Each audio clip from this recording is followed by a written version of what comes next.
on Bolton Avenue, and arrests don't interrupt the traffic in drugs for more than a few hours.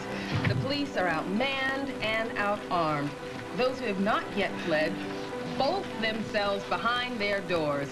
But Sid Dickerson would not send up a white flag. So he was lighting small fires in dumpsters out. Nick, I don't know what to say except thank you. Thank you so much. Oh, come on. I just told the truth, that's all. No, no, no. You did more than that. It's how you told the story. Now, that story is going to move people.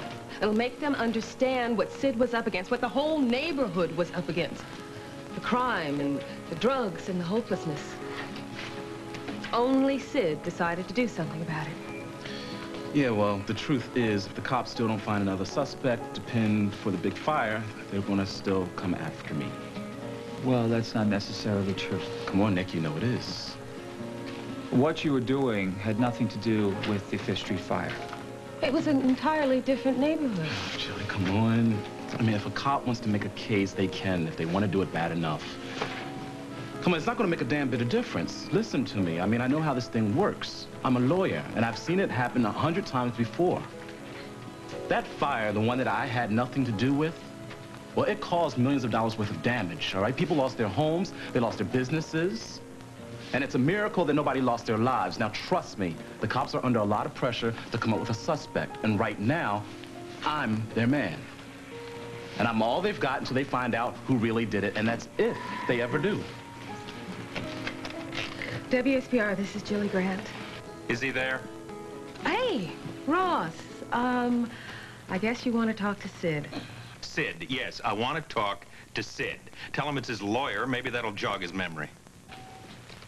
He doesn't sound happy. Oh, yeah, I'm not surprised. Ross, how are you? I just was about to call you. A little late in the ball game for that, don't you think? Ross, I am sorry that you're so upset about the story.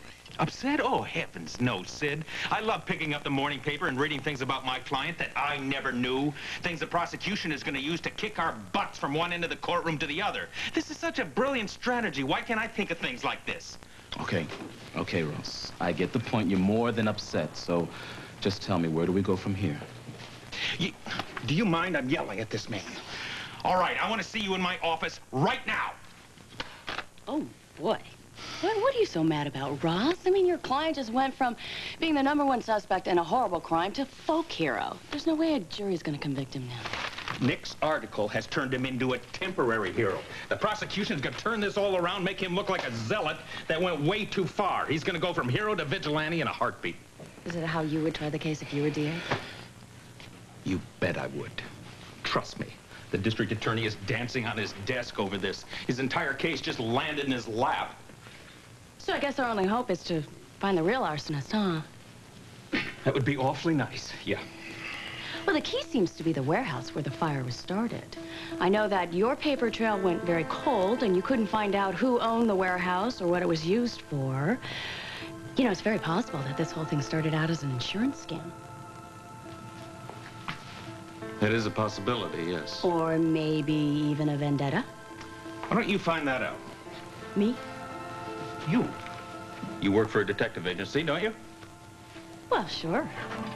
I mean, I suppose I could make a few calls on my off time. No. I'm talking about your on time. I want to hire you to work with me on this case.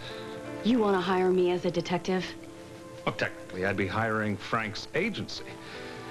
But son of a gun, you just convinced me that you are the perfect person for this case.